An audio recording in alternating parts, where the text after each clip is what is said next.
Hello friends, राणी ट्युटोरियलमध्ये आपलं स्वागत आहे. आज आपण कटोरी ब्लाऊज पूर्ण 1 बाय 1 इथे ड्रॉ करून बघणार आहोत. एका साध्या ब्लाऊजवरून जेव्हा आपल्याकडे साधा आता माझ्याकडे 1 टक्सचं ब्लाऊज आहे, कुठल्याही प्रकारचं कटोरीचं मेजरमेंट नाही आहे, कटोरी ब्लाऊज नाही आहे. अशा वेळेस जर आपलं बॉडी मेजरमेंट असेल किंवा माझं साधं ब्लाऊज असेल तर अशा वेळेला आपण कटोरी ब्लाऊजची कटिंग ही कशी करायची आहे, कुठल्याही साईजसाठी आज व्हिडिओ आपण डिटेल यासाठी पाहणार आहोत. आता ब्लाऊजला आपल्याला तयार ब्लाऊज आहे, पाठीमागे याच्यावाले हुक आहे आणि याची घडी आपण या पद्धतीने केली आहे 4 फोल्ड. ज्या पद्धतीने आपण ब्लाऊज ठेवलंय या पॉईंट पासून तसंच आपल्याला कापड सुद्धा ठेवायचं असतं. बरेच जण प्रश्न विचारतात की कापडाची घडी ही नेमकी कशी करायला हवी. तर बघा, ज्या पॉईंट पासून मी इथे ब्लाऊज ठेवलंय, आता हा आपला ब्लॅकबोर्ड आहे. सरळ जेवढा आपला पेपर आहे त्याची आपल्याला डबल घडी करायची आणि बंद बाजू आपल्या पॉईंट पासून ठेवायची. आता इथे आपण लाईन ड्रॉ करून घेऊया. ही आपली कापडाची घडीचा पॉइंट आहे, जो की पार्ट बंद आहे, बंद पार्ट आहे. त्यानंतर आता आपण मेजरमेंट घ्यायचं आहे. मेजरमेंट घेताना शोल्डर पासून टेप सरळ ठेवायचा आहे आणि जो आपला उंचीवाला पार्ट आहे त्याला कुठल्याही प्रकारचं न खेचता कापडाला ठेवायचं आणि मेजरमेंट या पॉइंट पासून घ्यायचं. आता बघा, या ब्लाऊजची उंची जर आपण पाहिली तर साधारण एक 13.5 इंच रेडी येते. तर 13.5 तयार आहे. जे मेजरमेंट आपल्याला तयार भेटते बंद बाजूपासून त्या पॉइंटला आपण उंची घ्यायची आहे 13.5, त्यात 1 इंच एक्स्ट्रा 14.5 उंचीचा पार्ट झाला. कुठलीही साईज असो त्यासाठी आपल्याला हे काम करायचं, 1 इंच आपल्याला एक्स्ट्रा घ्यायचं. त्यानंतर सेकंड मुद्दा भेटतो आपल्याला इथे शोल्डरचा. तर शोल्डर एक कॉमन माप मी तुम्हाला चार्ट टाकलाय. तर साधारण तुमचा पाठीमागचा गळा जर 9 इंचाचा असेल तर त्याच्यासाठी तुम्हाला शोल्डर हे कितीचं घ्यायचंय याविषयी आपण चार्ट पाहिलाय. पण तरीही आता हे पूर्णपणे बंद आहे, तर मी तुम्हाला याचं मेजरमेंट वरून तुम्हाला अंदाज येईल म्हणून घेऊन दाखवते. तर बघा, हे मेजरमेंट आपल्याला हा जो पुढचा गळा आहे आपल्याला रेडी जिथे होतोय त्याचं मेजरमेंट घ्यायचंय. तर बघा, 7 इंचावरती पूर्ण शोल्डर इथे आपल्याला दाखवतोय. बघा, कॉलरवाला ब्लाऊज आहे, पूर्णपणे गळ्याला हा पॅक आहे, त्यामुळे शोल्डरचा इथे पूर्ण वापर झालाय. आता जेव्हा की आपण एक नॉर्मल कटोरी ब्लाऊज बघतोय तर त्यासाठी आपण शोल्डरचं मेजरमेंट घेऊया 5.5 इंचावरती. याचा पाठीमागचा गळा आपण घेणार आहोत 9 इंचाचा. 5.5चा आपण घेतलाय गळ्याचं शोल्डरचं मेजरमेंट. आता 2.5 इंचाचा आपण इथे घेतोय गळ्याचा घेर. गळ्याचा घेर घेतला गेला 2.5 इंचाचा. तिरकसचा आता पाठीमागच्या आपल्याला गळ्याचं मेजरमेंट टाकायचं आहे 9 इंचावरती. बघा, या 3 गोष्टी आहे. पाठीमागच्या गळ्यावर ठरतं आपलं शोल्डर. शोल्डर ठरल्यानंतर या पॉइंट पासून आपण इथे ठरतो गळ्याचा घेर. तर बघा, हे पॉइंट झाल्यानंतर आता आपल्याला टाकायचं इथे मुंड्याचं मेजरमेंट. मुंड्याचं मेजरमेंट आपण आता इथे घेणार आहोत साधारण एक 6 इंचावरती. हे कॉमन माप आहे 6, 6.5. तुम्ही कुठल्याही ब्लाऊजच्या साईजसाठी सांगितलं 36 साईज पर्यंत हे आपल्याला चालणार आहे. 36 साईज साठी तुम्ही 6.5, 6चा मुंडा घेतला तरीही इथे चालणार आहे. तर बघा, मग हे कसं ठरेल की चेस्टचं मेजरमेंट आपल्याला कसं घ्यायचंय. ज्या पॉइंटला आपण ब्लाऊज ठेवलं त्याचं कुठल्याही प्रकारचं आपण घडी चेंज न करता आहे तशीच ठेवायची आणि या पार्ट पासून आपल्याला चेस्टचं मेजरमेंट टाकायचं. 1ला या पॉइंटला ठेवलं. आता काखेतलं मेजरमेंट काढायचंय. तर बघा, साधारण 8.5 इंचावरती आपल्याला रेडी भेटतंय. तर 8.5 वरती आपल्याला रेडी भेटतंय. याचा अर्थ असा की 34 इंचाचा आपला इथे पूर्ण चेस्ट घेर आहे. तर 8.5 जे रेडी मेजरमेंट भेटलंय त्याच्यावरती एक पॉइंट द्यायचा आहे. त्यात एक्स्ट्रा घ्यायचे आपल्याला 1.5 इंच जास्त.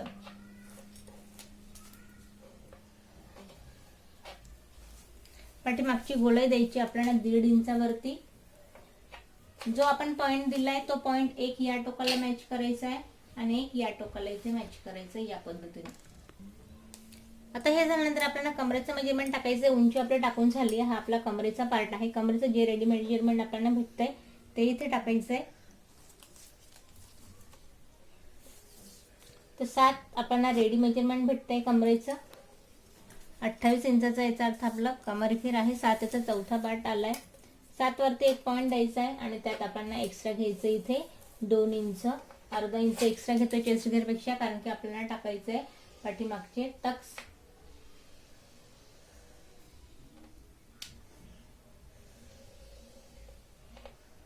आता बघा, हे ड्रॉ झाल्यानंतर गळ्याचा घेर घ्यायचा आपल्याला. वरती आपण घेतला होता 2.5ला, खाली घेतोय 3.5. आपल्याला गोल असा पसरट गळा हवा आहे, त्यासाठी आपण इथे थोडासा जो आहे तो घेरवाला पार्ट वाढवून घेतलाय आपण. तर बघा, पाठीमागचा पार्ट जो आहे तो पूर्ण आपला ड्रॉ करून झालाय. याला आपण या पद्धतीने इथे कट करू.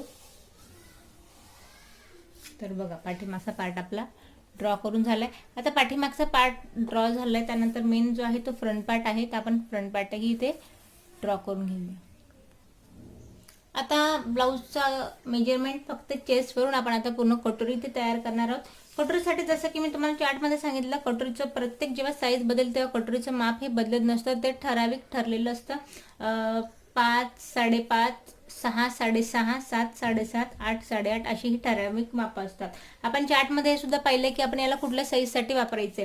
तर आपली 36 साईज आता ब्लाऊजची आपल्याला माहिती पडली, तर यासाठी आपण 6 किंवा मग 6.5 या दोघे आपण मापं इथे वापरू शकतो. तर 34 इंचाचा आपला चेस्ट घेर आहे, तर बघा 6 इंचाची मी ते कटोरी काढते. कटोरी काढताना आपल्याला तिरकसचं मेजरमेंट घ्यायचंय कटोरीचं. एक वरती आधी मी एक पॉईंट दिलाय. दुसरं जे फिक्स माझं कटोरीचं माप आहे ते आहे 6 इंचाचा. दुसरा जो पॉईंट आहे तो मी 6 वरती दिलाय. आता यामध्ये बऱ्याच जणांना प्रश्न पडतो की आपण हे एवढं एक्स्ट्रा इथे का वाढवतो. जेव्हा आपल्याला कटोरीचा पफ आपण टक्स जेव्हा टाकतो त्यासाठी आपल्याला जे आपण एक्स्ट्रा घेतोय ते कटोरीच्या टक्ससाठी इथे एक्स्ट्रा घेतोय. तर बघा 6, 7, 8, 9 आणि 10. तर इथे मी 4 इंच एक्स्ट्रा घेतले. 1, 2, 3 आणि 4 हे मी पूर्णपणे एक्स्ट्रा घेतलंय. ते कटोरीच्या टक्ससाठी 4 इंच आपण एक्स्ट्रा घेतलंय. आता बघा हे आपल्याला एक्स्ट्रा झाल्यानंतर याची सरळ लाईन ड्रॉ करून घ्यायची आहे. याची सरळ लाईन 10 पर्यंत आपली ड्रॉ झाली. 10चा आपल्याला सेंट्रल पॉईंट काढायचंय, मग आपल्याला त्या पॉईंट पासून उभं मेजरमेंट टाकायचंय. तर 10चा सेंट्रल पॉईंट येईल इथे 5 इंचावरती. लक्षात घ्या, हा सेंट्रल पॉईंटचा मार्कर दिलाय मी 5 वरती. आता 5 टाकल्यानंतर कटोरीचं आपण उभं मेजरमेंट टाकायचंय. तर आडवं आपण 6 घेतलंय. तो उभं जे मेजरमेंट आहे ते ब्लाऊजच्या उंचीनुसार ठरतं.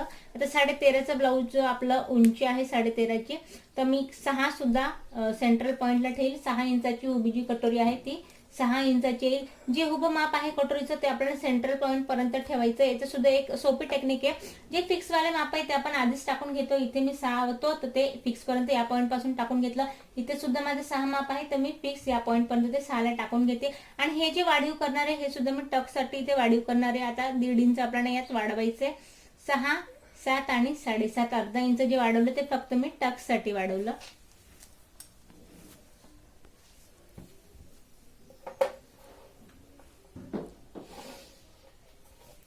आता हे झाल्यानंतर आता आपण टाकायचंय गळ्याचा. इथे जो आपला कटोरीचा आकार असतो फ्रंटच्या गळ्याचा तर इथे आपल्याला गोलाईचं मेजरमेंट टाकायचंय. तर हे आपण तिरकसचं घ्यायचं. या पॉईंट पासून अर्धा इंच टेप खाली जाईल. या पॉईंट नुसार इथे पॉईंट द्यायचा आहे. आणि हे देते मी 3.5 इंचावरती गळ्याचा आकार या पद्धतीने. तर बघा कटोरीचा आपण आकार टाकून झालाय. त्यानंतर आता आपल्याला घेऱ्याचं मेजरमेंट टाकायचंय. या पॉईंटला भेटतोय 6 इंचावरती. तर या पॉईंटला जर तुम्हाला अधिक घेऱ्यावाली कटोरी ते हवी असेल तर तुम्ही अर्धा इंच वाढवा, नाहीतर एक नॉर्मल कटोरी हवी असेल तर तुम्ही मग हा पॉईंट 6 वरतीच द्यायचा आहे.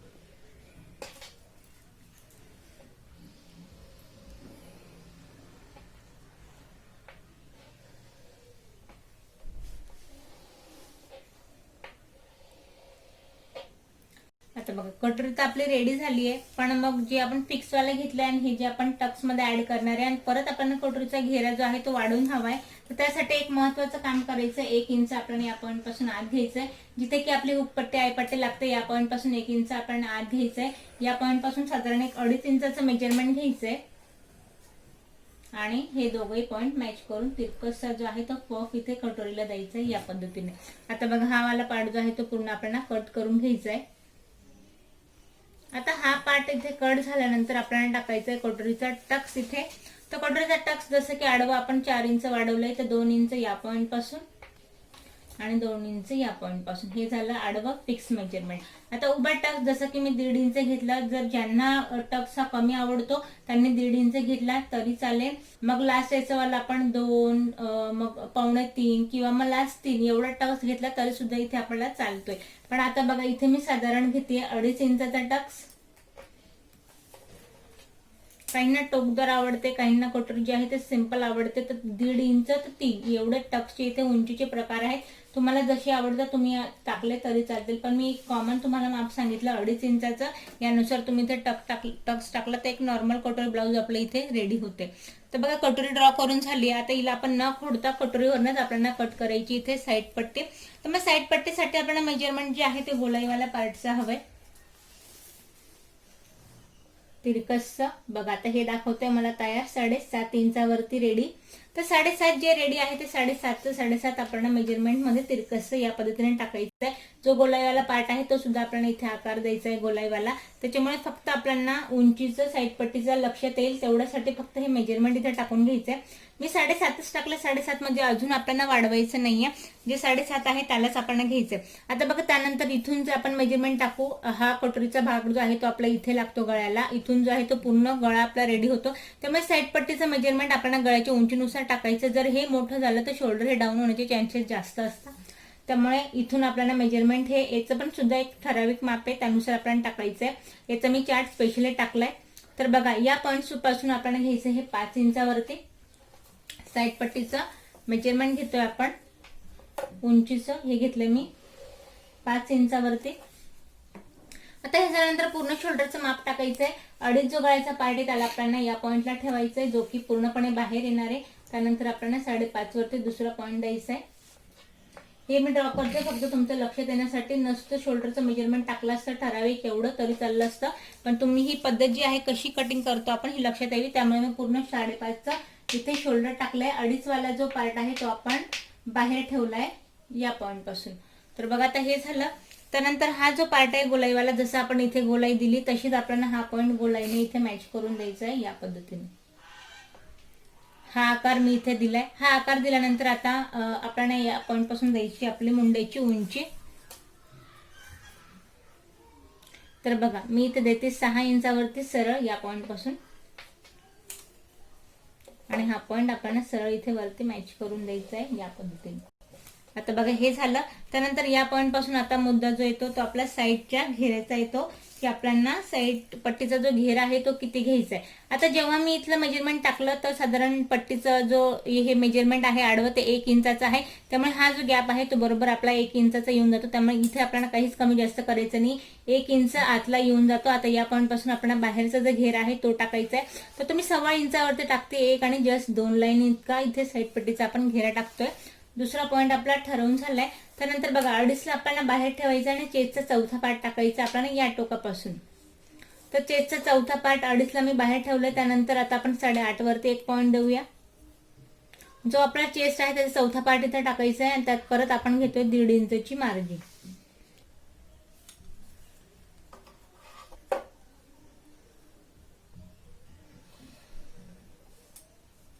आता हा आतल्या हाताने हा पॉइंट सरळ इथे मॅच करायचा आहे. हा पॉइंट या पॉइंटला इथे आपल्याला सरळ मॅच करायचं आहे. आता बघा हे झाल्यानंतर कमर घेर चेस्ट घेरपेक्षा निश्चितच कमी असतो त्यामुळे याचं एक्स्ट्रा मेजरमेंट घेण्याची गरज नाहीये. हा पॉइंट जो आहे तो आपण सरळ इथे खाली ड्रॉ करून घ्यायचा या पद्धतीने.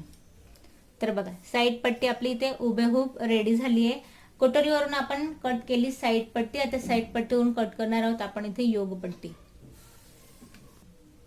आता साईड पट्टी जी आहे आपल्याला उंचीचं मेजरमेंट घ्यायचं आहे. या पॉइंट पासून सरळ टेप ठेवायचा आहे. तर बघा हिचं मेजरमेंट जे आहे ते रेडी आपल्याला दाखवतं इथे 12 इंचावरती तयार मेजरमेंट दाखवतंय साईड पट्टीचं या पॉइंट पर्यंत. तर 12 रेडी दाखवतोय. अर्धा इंच शोल्डर मध्ये दाबलं जाईल. अर्धा इंच आपलं जे आहे ते योगपट्टीत दाबलं जाईल. म्हणजे साईड पट्टी तयार आपली इथे येईल 11 इंचाची. तर 11 इंचाची साईड पट्टी रेडी येईल आणि ब्लाऊजची उंची जी आहे ती 13.5 आहे. तर यात आपल्याला 2.5 इंचाची योगपट्टी हवी आहे. तर योगपट्टीचं माप टाकताना आधी तर आपल्याला बघा इथे जो आपला कमरेचं मेजरमेंट आपण घेतलं होतं ते आपलं होतं इथे 7 इंचावरती. 7 वरती मी दुसरा पॉइंट देते आणि आता एक्स्ट्रा आपल्याला घ्यायचंय 1.5 इंच जे की आपलं राहील मार्जिंग साठी. तर 7, 8 आणि 8.5. तर बघा टिक्स जे आपल्याला हवंय आधी तर मी 2.5 वरती एक पॉइंट देते म्हणजे तुम्हाला वाढीव कशी करायची हे लक्षात येईल. आपल्याला 2.5 इंचाची इथे योगपट्टी रेडी हवी तर आधी मी एक पॉइंट देते इथे 2.5 वरती. या पॉइंट पासून कमरेचा पॉइंट जो आहे तो अर्धा इंचाने कमी असतो. इथे मी देते 2 इंचावरती. तर बघा ही जी नॉर्मल आपली तयार जी योगपट्टी ब्लाऊजची राहील ती या पद्धतीने राहील. आता यात आपल्याला वाढवायचंय शिलाईसाठी. तर बघा ही योगपट्टीत आपल्याला 1-1 इंच वाढवायचंय. तर या पॉइंट पासून आपल्याला वाढवायचंय 1 इंच जे की आपलं शिलाईत दाबलं जाईल. या पॉइंट पासून वाढवायचं आपल्याला 1 इंच जे की आपलं शिलाईत दाबलं जाईल.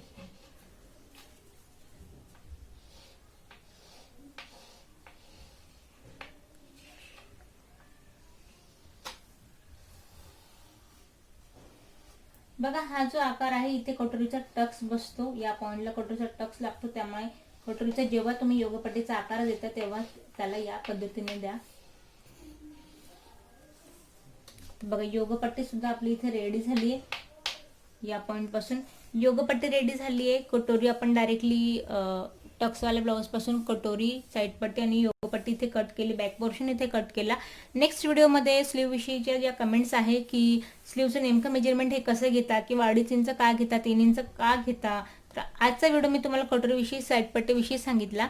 तर पुढचा जो नेक्स्ट माझा व्हिडिओ असणार तो स्पेशली स्लीवसाठी असणार आहे की स्लीव लॉंग असो शॉर्ट असो तिला आपण कट कशी करतो किंवा त्याची जी मेजरमेंट आहे ते आपण कुठल्या बेसवरती घेतो, तर डिटेल व्हिडिओ आपण नेक्स्ट जो आहे तो स्लीवसाठी बघणार आहोत. आजचे व्हिडिओ जर तुम्हाला काही प्रश्न पडले असतील